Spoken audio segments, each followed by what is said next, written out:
अस्सलाम वालेकुम वरहमतुल्लाहि वबरकातुहू।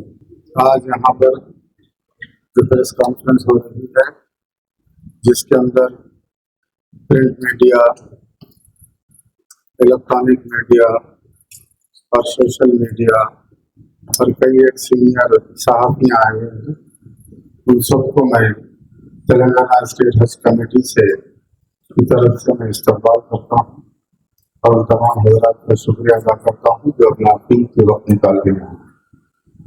आज का प्रेस कॉन्फ्रेंस करने के दो तीन अहम मकासद थे। सबसे पहले ये कि इस साल सऊदी अरब ने कई तरमीमें लाई हैं, कई चेंजेस लाया उन्होंने, और सेंट्रल हज कमेटी की तरफ से भी कई चेंजेस है, और गल्फ में जो वार है उसके ताल्लुक से भी जो सोशल मीडिया पे और दूसरे जगह पर जो हो रहा है, आप हजरात के माध्यम से, आप हजरात के तवज्जुह से हमारे तमाम आज़मीन हज को तक ये न्यूज़ पहुँचाने की कोशिश करूँगा कि जो नए क़वानीन हैं, जो नए तरीके से जो हज करवाया जा रहा है, ये मीडिया एक ऐसा प्लेटफॉर्म है जहाँ से हम हमारा मैसेज वहाँ तक पहुँच सकता है। तो सबसे पहले मैं सऊदी गवर्नमेंट के ताल्लुक से कहूँगा कि ऐसा बहुत अच्छे इंतजाम की, क्योंकि धूप की शिद्दत वहाँ पर है, उसको मद्देनजर रखते हुए उन्होंने कई एक तरमीमात किए हैं, जैसा कि 3 तक सब ट्रेनों में रहना, इस किस्म की चीज़ें थी। लेकिन इस साल 2 बड़े चीज़ें उन्होंने रजिस्टर किया है। वो यह है कि हर साल नाज़रीन यहाँ से जाकर खा के अपना खाना खुद पकाते थे। इस साल सऊदी ने कहा कि गैस की सप्लाई नहीं होगी, खाना नहीं पकेगा, जो भी है आपको खरीद के खाना है। उसके लिए वो लोग ने 70-80 केटरिंग्स के रेपुटेड जो कंपनीज हैं सऊदी के, उनके नाम दिए हैं, और नहीं तो आप खुद जाकर होटल से खरीद के खा सकते हैं। और दूसरी बड़ी चेंजेस वहाँ पर यह है कि हर साल मर्दाना और जनाना को एक ही रूम में रखा जाता था। कई ऐसे वाक़यात देखने में मिले, 5-6 मर्द है, उसमें 2-3 ख़वातीन हैं, तो रात में सोते वक्त में हम लोग पर्दा बांध लेते या बुर्खा पहन के सोया करते थे। वो तमाम चीज़ें थी, वो पहलुएँ थी, उन सबको मद्देनजर रखते हुए सऊदी ने मर्द हजरात को अलग और ख़वातीन को अलग रहने का इंतजाम किया है। जो अजीज़ व क़रीब है, मियाँ बीवी है या माँ के साथ बेटा है, तो उन्होंने प्रोविज़न रखा है कि आजू बाजू का कमरा या सामने का कमरा रखेंगे, ख़वातीन जो भी उनके सामने रहेंगे और उनके बाजू रहेंगे। तो ये 2 बड़े चेंजेस हैं। दूसरी बात, सेंट्रल हज कमेटी ने इस साल उन्होंने एक स्मार्ट वॉच रखा है। ऐसा कई हाजियों के बैगेज गुम हो गए थे, तो बैगेज को ट्रैक करने के लिए उन्होंने एक ट्रैकर भी दिया है, और ऑलरेडी हमारे पास स्मार्ट वॉच की टीम यहाँ पर आ चुकी है।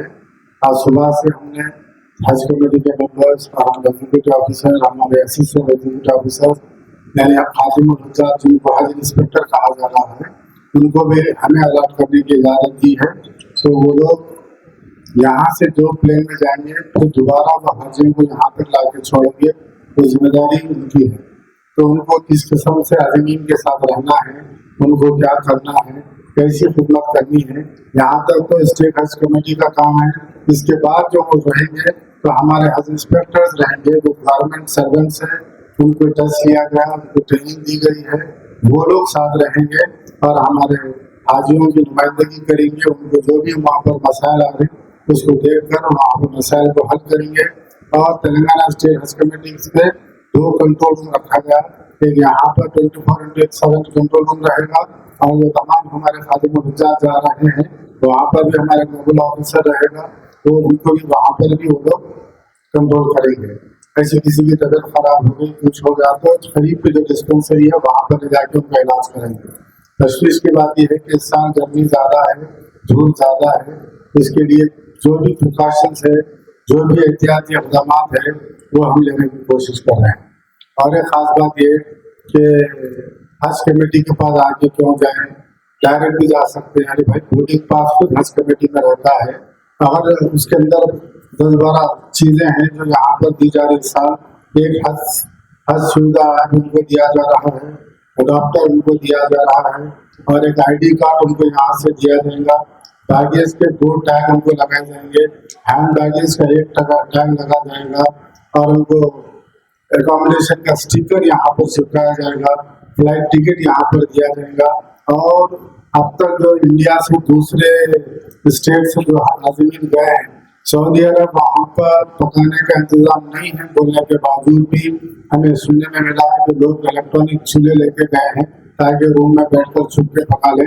वैसी हरकत ना करें, उनके लिए 1 लाख सऊदी गवर्नमेंट से फाइन भी रखा गया, जेल भी हो सकती है।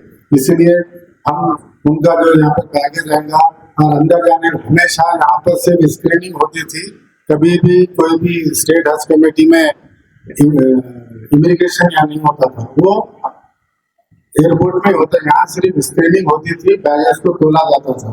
इस साल स्क्रीनिंग भी रेड अलर्ट है, सारे दुनिया में रेड अलर्ट चल रहा है। जैसा कि हर साल हमें मिनिस्टर साहब को, चेयरमैन साहब को अंदर जाकर प्लेन को झंडी बजाने की इजाजत है, दिखाने की इजाजत है, इस साल हमारे अंदर जाने की भी इजाजत नहीं है।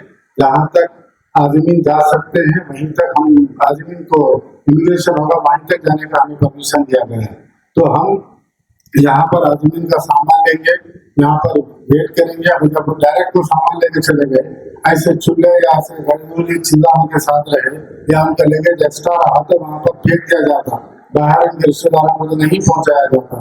तो तेलंगाना स्टेट हज कमेटी यहाँ पर वेट का इंतजाम की है, यहाँ से ट्रैवलिंग का इंतजाम करे हैं, उनके बैगेज को वेट किया जाएगा, उसके अंदर ऐसे चूल्हे कुकर पकाने की चीजें रहे तो यहाँ पर निकाल दिया जाएगा, और यहाँ से उनको हम बसेस में बिठाकर एयरपोर्ट पे भेजेंगे। एयरपोर्ट पे भी हमारे ऑफिसर्स रहेंगे, यहाँ पर भी हमारे ऑफिसर्स रहेंगे। यहाँ पर उनको स्मार्ट वॉच उनकी यहाँ पर चार्ज की जाएंगी। स्मार्ट वॉच जो टीम आई है वहाँ पर ये बताएंगे कि स्मार्ट वॉच किस तरीके से ऑपरेट की जाती है। आपका बैगेज उनको भी ट्रैक करते हैं, उनका बैगेज को भी ट्रैक करते हैं। और किसी लोगों को फौरन चलाना नहीं आता तो हमारे जो हज इंस्पेक्टर्स है उनको हम ट्रेनिंग दे रहे हैं, अभी भी उनकी क्लासेस जारी है, और कल तक भी हमें बताया जाएगा। आज उनको स्मार्ट वॉच उनके हाथों पे लगा दी जाएंगी कि उसको किस तरीके से ऑपरेट किया जाए।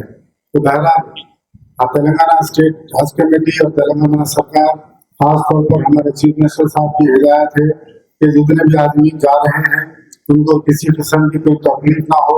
हम 24/7 तमाम हमारे अरकान है, तेलंगाना हज कमेटी, हमारा स्टाफ और हम हुकूमत से ख्वाहिश करे हैं और 30-40 आदमी दूसरे डिपार्टमेंट्स के भी हमें दे ताकि हम ऑपरेशन सही तरीके से कर सकें, हमारा कंट्रोल रूम सही रह सके। जितने भी आदमी जा रहे हैं उनकी खिदमत सही तरीके से हो, उनको बेहतर से बेहतर खाना खिलाया जाए और उनको शुक्र। और यहाँ पर कई लोगों को तलबिया पढ़ना, कई लोगों को एहराम बांधना नहीं आता, कई लोगों को नियत हज करना नहीं आता है। तो कई ऑर्गेनाइजेशन जैसा कि मल्लेपल्ली की मस्जिद हो या बिनते हरम हो, ऐसे कई खवातीन आते हैं जो औरतों को एहराम बनते हैं और उनको नियत करवाते हैं और उनको तरीका बताते हैं। और मल्लेपल्ली की मस्जिद और दावत इस्लामी कई लोग आते हैं जो मर्दाने को एहराम बनते हैं और उनको नियत कराकर यहाँ से भिजाते हैं। एक रूहानी मंजर रहेगा, कोई सोशल मीडिया शोबाजी के लिए नहीं, कोई नया काम नहीं हो रहा है, जो वर्षों से चला आ रहा है उसी को हम करने की कोशिश कर रहे हैं और बेहतर से बेहतर करने की कोशिश कर रहे हैं। और मैं तमाम सहाफ़ी बिरादरों से ख्वाहिश करूंगा कि अल्लाह के मेहमान हैं, जिनके साथ आप लोग भी जो है, आप लोगों की न्यूज से काफी असर पड़ता है। हम जो एहतियाती तदाबीरें बता रहे हैं वो आवाम तक पहुंचे। अब छोटी मोटी तो तकलीफ होती है, लेकिन अल्हम्दुलिल्लाह इस साल सऊदी ने बहुत अच्छा किया है, तकलीफें कम हुई है और इस साल भी इंशाल्लाह हम कोशिश करेंगे। जहाँ तक तेलंगाना स्टेट हज कमेटी का सवाल है, हमारे हाथ में जो कुछ है, हमारे हाथ में हमारे हज इंस्पेक्टर्स है, हमारा कंट्रोल रूम है, हम सेंट्रल हज कमेटी से बात कर सकते हैं, हम मुअल्लिम से बात कर सकते हैं। हम पूरी कोशिश करेंगे कि हमारे आदमी को किसी किस्म की कोई तकलीफ ना हो, तो बखैरियत जाए और खैरियत से वापिस आए और कोशिश करेंगे कि बेहतर से बेहतर इंतजाम रहे। इसी तरह के प्रोग्राम, न्यूज, एंटरटेनमेंट और तमाम अपडेट्स के लिए हमारे इस चैनल ZNow TV को YouTube पर सब्सक्राइब करें और Facebook, इंस्टा पर फॉलो करें। देखते रहिए ZNow TV, यही सच है।